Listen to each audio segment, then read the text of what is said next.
सोनपुर गांव के मुखिया कड़क सेठ अपने बेटे कालू से बहुत परेशान रहा करते थे। कालू कौआ अपने पिता के किसी भी काम में सहयोग नहीं करता था। वो दिन भर अपने दोस्तों के साथ यहाँ वहाँ घूमता रहता था और खाली समय पर सिर्फ सोता था। गांव का मुखिया होने के कारण कड़क सेठ को हमेशा यही परेशानी रहती थी कि किसी दिन गांव पर अगर कोई मुसीबत आ गई तो उनका बेटा जिम्मेदारी कैसे संभालेगा। एक दिन कड़क सेठ को बहुत गुस्सा आ जाता है और वो कालू कौए को डांटते हुए कहते हैं, कालू तू कब तक इसी तरह आवारागर्दी करता रहेगा। तेरे उम्र के कौए दूसरे शहर जाकर बड़ी बड़ी नौकरी कर रहे हैं या फिर वो लड़के अपने पिताजी के साथ गांव की पंचायत पर बैठते हैं। मैं तुझे बोल बोल कर थक गया हूँ, लेकिन तू मेरी कोई बात नहीं मानता है। तू सुधरने का नाम ही नहीं लेता है। अब मैंने फैसला किया है कि तू गांव में तभी आएगा जब तू कोई काम करेगा।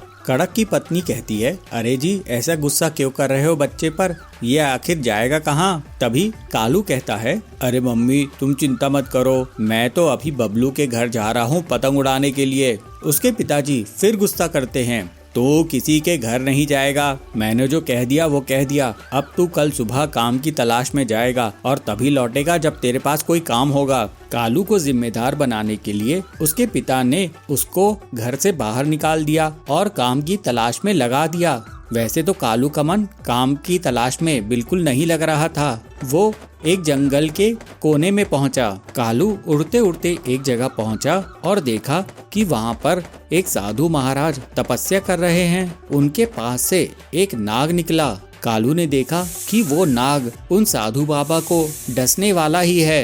कालू ने फुर्ती दिखाकर उस सांप को पकड़ा और दूसरी तरफ फेंक दिया। इस शोर से साधु बाबा की तपस्या टूट गई। साधु बाबा ने सांप को झाड़ियों में भागते हुए देखा। धन्यवाद बेटा, तुमने आज मेरी जान बचा ली। चलो मेरी कुटिया में चलो, वहाँ बैठकर बात करेंगे।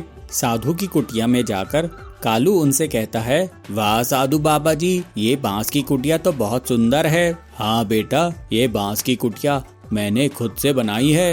एक एक बांस को जोड़ जोड़ कर बहुत मेहनत से इस कुटिया को मैंने तैयार किया है।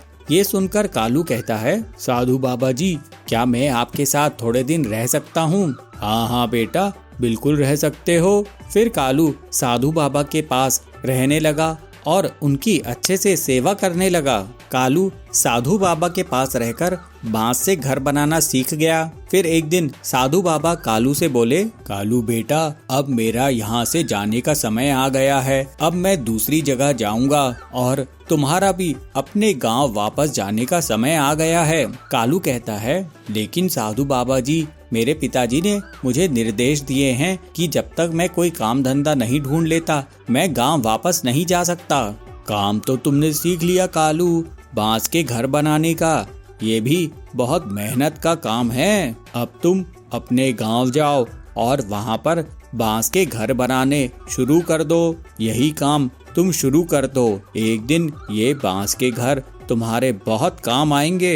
कालू साधु बाबा से विदा लेकर वापस गांव पहुंच जाता है और अगले दिन बांस मंगाकर वो बांस के घर बनाना शुरू कर देता है। उसे बांस का घर बनाता देख उसके पिता नाराज हो जाते हैं और अपनी पत्नी से कहते हैं, अरे इस लड़के को मैंने काम धंधा ढूंढने के लिए भेजा था और ये बांस का घर बनाना सीख कर आया है। उसकी पत्नी कहती है, हाँ पर ये बांस के घर कितने मजबूत और सुंदर दिख रहे हैं। अरे लेकिन ये घर किस काम के हैं, इस घर में कौन रहना चाहेगा। गांव में सबके अपने अपने घर, अपनी अपनी जमीन जायदाद हैं। कालू बहुत मेहनत करके पूरे गांव में जगह जगह बांस के घर बना देता है।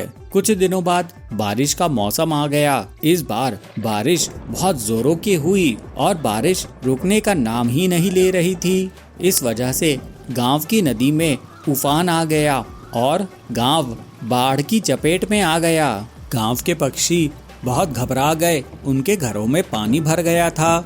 वे इधर उधर शरण के लिए भाग रहे थे। तभी उन्हें बांस के घर दिखाई दिए। ये बांस के घर काफी ऊंचे बने थे और इसके छत तक पानी नहीं पहुंच रहा था। पूरा गांव कालू के बांस के घरों में शरण लेता है।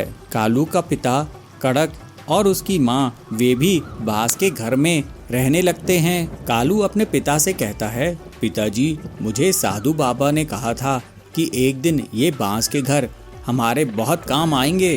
पूरा गांव बाढ़ की चपेट में आ गया है, लेकिन ये बांस के घर नहीं डूबे। इस वजह से पूरे गांव के लोग अभी सुरक्षित हैं। हाँ कालू बेटा, तुमने जो किया है वो तो मैं भी नहीं कर सकता था। मुझे तुम पर बहुत गर्व है कालू, तुमने बहुत अच्छा काम किया है। कुछ दिनों बाद बाढ़ का पानी गांव से उतर गया। फिर सब कुछ सामान्य हो गया और पूरा गांव कालू की बहुत तारीफ करने लगा।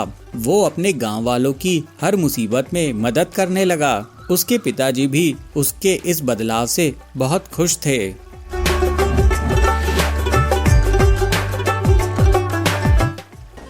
एक जंगल में पीलू चिड़िया अपने पति बबलू के साथ रहा करती थी। पीलू वड़ा पाव बेचकर अपना घर का खर्च चलाया करती थी। जंगल के पक्षी पीलू चिड़िया के ठेले से वड़ा पाव खरीदकर मजे से खाते थे। पीलू के वड़ा पाव की बिक्री देखकर कालू कौवा उससे बहुत जलता था और एक दिन कालू कौवे ने भी अपना ठेला पीलू के ठेले के सामने लगा दिया। कालू आवाज लगाकर वड़ा पाव बेचना शुरू कर देता है। आवाज वड़ा पाव खाओ, गर्मा गर्म पंजाबी वड़ा पाव खाओ। अरे हरिया काका, इधर आओ इधर आओ। वहाँ कहाँ जा रहे हो वड़ा पाव खाने?